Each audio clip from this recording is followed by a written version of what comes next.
వీళ్ళు వక్రీకరించేవాళ్ళు కదండి.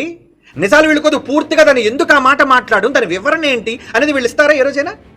చెబుతారా దాని గురించి? విన్నెవరు కదా జనాల్ని. ఈ అమాయక గొర్రెలు ఎలాంటి వాళ్ళు ఒక్క మాట, అయ్య బాబు యేసు ప్రభుని ఎంత మాట అనేసారండి, బిచ్చగాడు అనేసారండి, ముష్టివాడు అనేసారండి.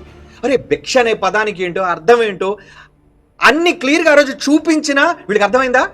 యేసు ప్రభుని అనేసారు. యేసు అంటే ఏంటి? ఈ విధంగా మనం మీద ప్రజలందరినీ పురుకొల్పి మనం ఏదో ప్రజల దగ్గర చెడుగా మనల్ని చెయ్యాలి అనే ఉద్దేశం. అంటే మనం చెప్పే నిజాన్ని తర్వాత వినకూడదు కదా. BOA చెప్పే తర్వాత సత్యాల్ని, ఈ త్రిత్వ సిద్ధాంతం గురించి మనం బయట పెట్టే రహస్యాల్ని ఈ సమాజం వినకుండా ఉండాలంటే ఇదిగో తప్పు చెప్పేశారు, భిక్షగాడు అనేసాడు, భిక్షగాడు అనేసాడు, భిక్షగాడు అనేసాడు, నేను యాచించాను అని చెప్పేదానికి మనం అర్థాన్ని చెప్పామంతే. ఏమంటే ఒక క్రైస్తవుడుగా నా యేసును తక్కువ చేయడం నాకు ఇష్టమా చెప్పండి? నేను యేసు పక్షాన్ని నిలబడిన వాడిగా ఆయన యేసు నా తండ్రి దగ్గర దానం తీసుకున్నాడనే మాట భూత మాట. అదేమో భూత మాట. ఈ మతోన్మాదులు అంటున్నట్టుగా యేసుని ఎంత హేళనగా మాట్లాడారు, యేసు ఎంత విచిత్రంగా బూతులు మాట్లాడారండి. అప్పుడు వీళ్ళు ఎవరికి ఏం రాలేదు? అంటే మీరు తెలియలేదు అప్పుడు. పోని వెళ్ళారు ఏదో పెద్ద వీరుల్లాగా. ఆ నోరు ముయించగలిగారా మీరు? నోరు మోయించగలిగారా?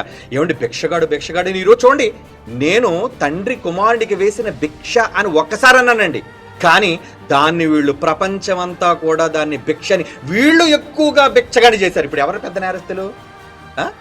నేనన్న ఒక్క మాటని రీసౌండ్ చేసి అయ్యో యేసుప్రభు భిక్షగాడు, యేసుప్రభు భిక్షగాడు అని మొత్తం అందరికీ భిక్షగాడుగా వీళ్ళు పరిచయం చేశారు.